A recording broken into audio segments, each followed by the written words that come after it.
Hello and welcome to another episode of Journey Through Holy Week. And now things begin to get very theatrical, very dramatic.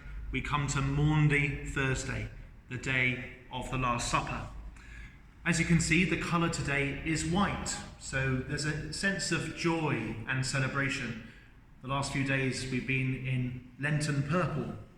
But despite that, our crosses and our statues are still covered. We don't have any flowers, but there is that note of celebration because Jesus was celebrating a great feast, the feast of Passover, the Jewish feast that commemorated the Exodus out of Egypt. Now the word Maundy comes from a Latin word meaning command, because the first thing we celebrate today is the new commandment that Jesus gave to his disciples, the command to love one another and serve one another. And that's why normally, although sadly not this year, part of the service is washing each other's feet.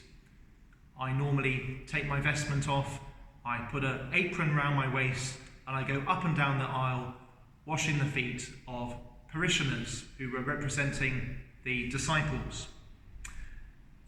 But that wasn't the only thing that happened on Maundy Thursday night. Two other things happened. Two sacraments were instituted, the sacrament of the Eucharist and also the priesthood, so that Mass could be celebrated down the ages. Every time we celebrate Mass, we repeat the words of Jesus at the Last Supper. This is my body. This is the chalice of my blood. So what happened on this holy night is repeated time and time again in every church all around the world through the centuries. There's a lot going on today, and that's why we have a separate feast, the feast of Corpus Christi, a bit later in the year, so that we can really celebrate the Eucharist in an appropriate way. So today there is a hint of celebration. It's a banquet that Jesus has with his disciples.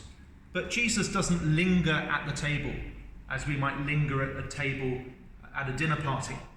There's a sense of work that needs to be done. And as soon as the meal is over, Jesus leaves the table with his disciples and he goes out into the night to Gethsemane.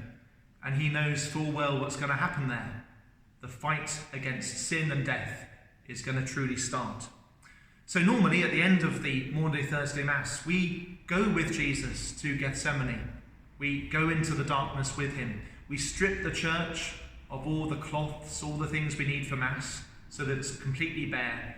And normally, although not this year, we go to the altar of repose at the side of the church, which represents the Garden of Gethsemane. And normally Angela and I get all the houseplants we can find and make a little garden there so we can really keep watch with Jesus. So it's a very dramatic evening. We have a feast with Jesus, we celebrate the Eucharist, the priesthood, the need to serve one another, and then we go out into the darkness and begin the next chapter that takes us to Good Friday.